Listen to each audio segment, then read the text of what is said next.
Halo Sobat Peneliti, ketemu lagi dengan saya Sihar Tambun dari NV Consultant. Hari ini kita akan membahas tentang uji asumsi klasik dan juga regresi berganda dengan SPSS, khususnya untuk data-data sekunder. Sebagaimana kita ketahui Bapak Ibu Sobat Peneliti, asumsi klasik ini diwajibkan untuk data-data sekunder, apalagi data panel, ya. Nah, sekarang coba kita lihat contohnya. Di dalam data kita, saya siapin di Excel misalnya, kita memiliki 4 variabel. Ada X1, ada X2, X3. Misalnya di sini ada pergerakan harga saham, misalnya perubahan modal kerja, ada pergerakan laba dan juga pergerakan cash flow-nya. Jadi ini kita lihat regresi berganda dengan 3 variabel independen.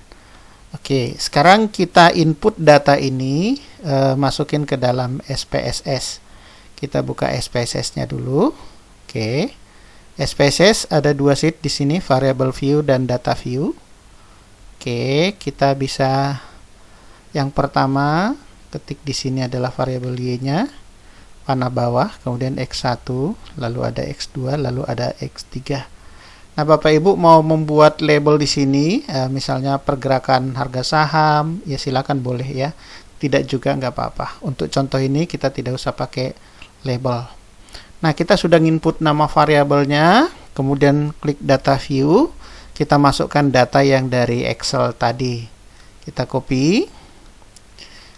Kita cek jumlahnya juga sekalian. Sampelnya kita ada 45 data yang diteliti.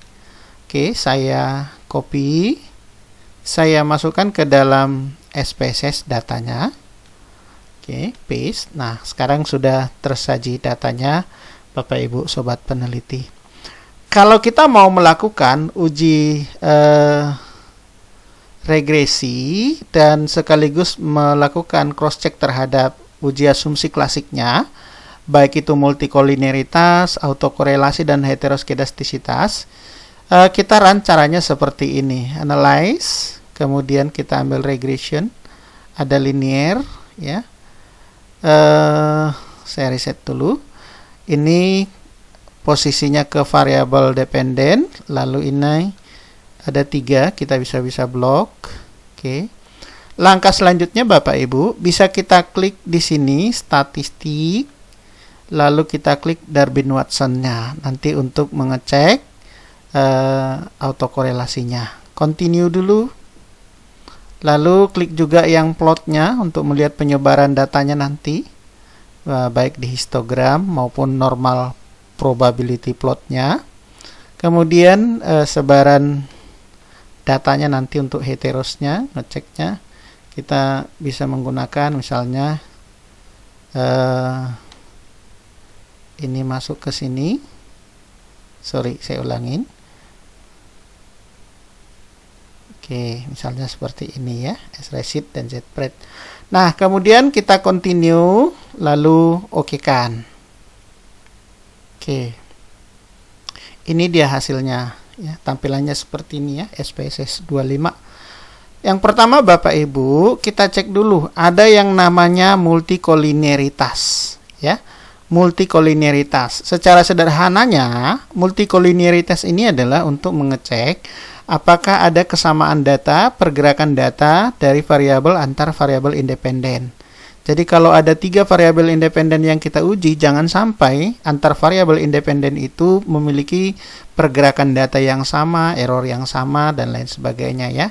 Nah, karena data sekunder itu bisa kerap sering terjadi ya. Nah, cara mengeceknya adalah kita lihat di sini ya. Collinearity statistiknya ada tolerance dan VIF, variasi inflasi faktor. Dia akan bebas masalah multikolinearitas kalau nilai toleransinya ini di atas 0,1, semua di atas 0,1 ya. Kemudian nilai variasi inflasi faktornya itu tidak lebih dari 10. Ya, ini 1,341, 1,582, 1,998.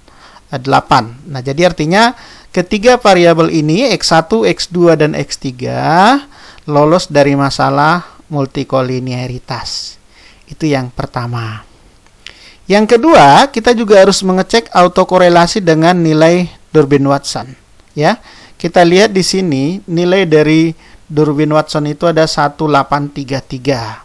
Nah, cara mengeceknya, sampel kita tadi ini ada sebanyak 45 dengan jumlah variabel independen ada 3.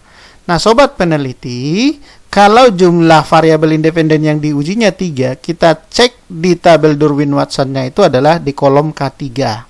Baris yang keberapa? Baris yang ke sebanyak jumlah respon atau data kita.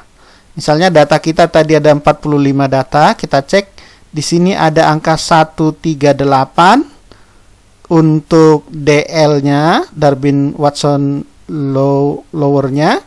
Kemudian ada Durbin-Watson yang up-nya, yang tertingginya. Jadi range-nya dia berada di atas 1,38 dan di bawah 167. Kita cek angka ini dulu ke dalam PowerPoint kita. Bapak Ibu, perhatikan ini. Nah, cara menguji uji Durbin-Watson adalah dengan cara memasukkan ke dalam pengujian seperti ini. Pertama, nilai DUDL-nya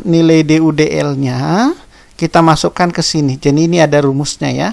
0 nilai Durbin-Watson yang terendah, ini tertinggi. Kemudian 4 dikurangin DU, ini nilai DU-nya. Ini 4 dikurangi DL dan ini ada 4. Angka 4 turun, angka 0 turun. Ini tadi angka yang kita dapatkan dari tabel Durbin-Watson.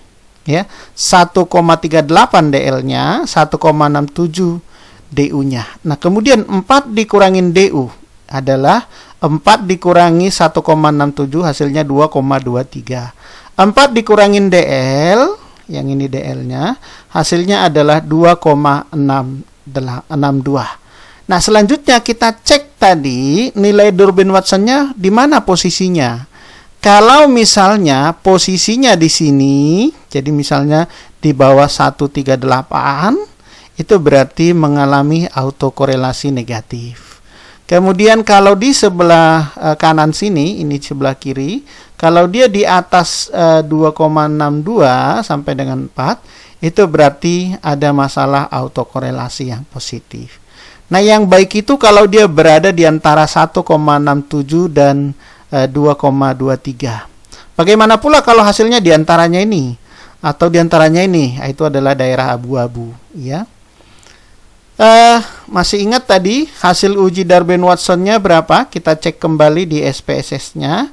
Hasil uji Durbin-Watson-nya adalah 1833. Nah, jika hasilnya adalah 1,833, maka berarti posisinya di sini. Ya, posisinya di sini. Itu berarti data kita lolos dari masalah autokorelasi, yaitu uji asumsi klasik yang kedua. Nah, selanjutnya kita cek lagi yang ketiga. Uji asumsi klasik yang ketiga itu adalah autokorelasi. Heteroskedastisitas, penyebaran data. Ada beberapa cara. Yang pertama itu untuk melihat heteroskedastisitas ada menggunakan scatter plot.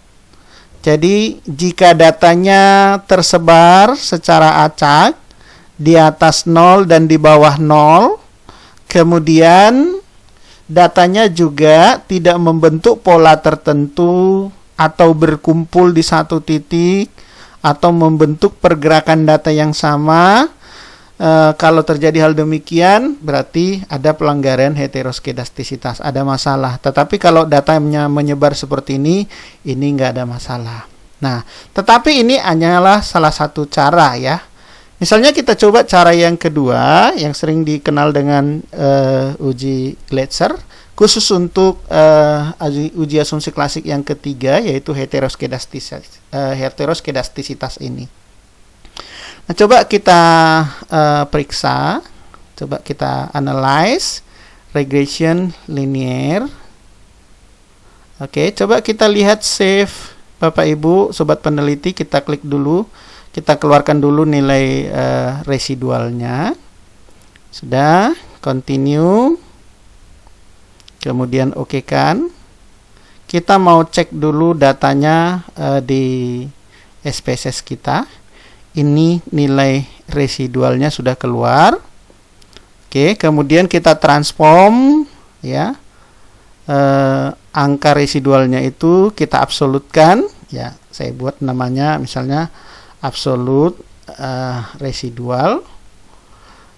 Caranya kita klik di function groupnya untuk all, lalu kita cari di sini yang ABS, kita masukkan angkanya, nah lalu kita masukkan unstandarized. Nah sebenarnya cara ini Bapak Ibu hanya mengabsolutkan nilai residual tadi. Saya okekan dulu. Mengabsolutkan itu maksudnya kita lihat angkanya adalah merubah angka-angka yang negatif menjadi positif. Jadi sebenarnya logika berpikirnya semua yang negatif ini dipositifkan. Itulah kalau sebuah nilai residual itu diabsolutkan. Nah sekarang bagaimana caranya kita mengecek apakah ada masalah heteroskedastisitas dengan metode Gletser ini? Kita run kembali, kita regresi ya. Analyze, regression, linear. Saya reset dulu ya. Oke. Kita masukkan variabel dependennya itu menjadi absolute residual ya, yang sudah diabsolutkan tadi. Kemudian independennya kita masukkan pada posisi di tempat independen. Lalu kita okekan. Nah, kita cek hasil dari koefisiennya ya. Kriteria bahwa variabel kita itu tidak mengalami masalah heteroskedastisitas adalah jika hasilnya ini di atas 5%. Di atas 5% itu maksudnya di atas 0,05. Nah, kita lihat baik X1 0,646, kemudian X2 0,743, X3 juga 0,524, semua hasilnya ini di atas 5%. Nah, ini artinya bahwa data kita itu bebas dari masalah heteroskedastisitas ya. Masih ada beberapa cara lagi sebenarnya, tapi saya kira cukup 2 itu aja karena tidak harus semua, karena semuanya sudah terukur dengan baik. Nah, sekarang kita cek hasil akhir dari pengujian kita, apakah hipotesis diterima atau tidak. Analisis regresinya, analyze regression linear. Saya ganti absolute residualnya menjadi variabel Y. Oke, ini hasil akhir pengujian hipotesisnya tentunya. Kita lihat di bawah. Oke. Nah, ini dia hasilnya. Modelnya bagus karena ANOVA-nya signifikan. ANOVA yang signifikan itu menyatakan bahwa pasangan variabel yang diuji, model analisis regresi berganda ini adalah model yang bagus, yang fit ya. Itu terbukti dari misalnya nilai R-square-nya cukup besar, 45,9%. Nah, kemudian secara parsial mereka, itu kita lihat, X1 berpengaruh signifikan terhadap Y, terbukti dari level signifikansinya jauh di bawah 5%, bahkan di bawah 1% ini, karena ini nggak mencapai 1%, hanya 0,5% ya. Sementara X2 tidak signifikan, kemudian X3 signifikan, hasilnya 0,000. Nah, kemudian cara yang kedua melihatnya tidak hanya level signifikansi, bisa juga dilihat dari nilai T statistiknya. Kalau nilai T statistiknya itu di atas 1,96, berarti hasilnya juga signifikan ya. Nah, kita lihat X1 ini di atas 1,96 ya. Kalau minus itu menyatakan arahnya, pengaruhnya terbalik. Kemudian X2 ini tidak signifikan karena di bawah 1,96. Kemudian X3 ini 4,023, ini di atas 1,96 berarti hasilnya signifikan. Nah, dari dua ini ada 2 yang signifikan. Nah, kemudian Bapak Ibu, persamaannya bisa dilihat dari sini. Y sama dengan alfanya 0,89489 maksudnya. Kemudian dikurangin dengan 0,216 ditambah dengan 0,128 ditambah dengan 0,832. Terlihat yang besar itu yang X3 ya. Nah, Lalu bagaimana dengan hasil minus? Apakah hipotesis diterima atau ditolak? Tergantung hipotesis Bapak Ibu. Di video-video yang lain sudah pernah saya bahas mengenai ini. Kalau misalnya hipotesis kita terbuka, kita katakan misalnya X1 berpengaruh signifikan terhadap Y, atau X1 berpengaruh terhadap Y.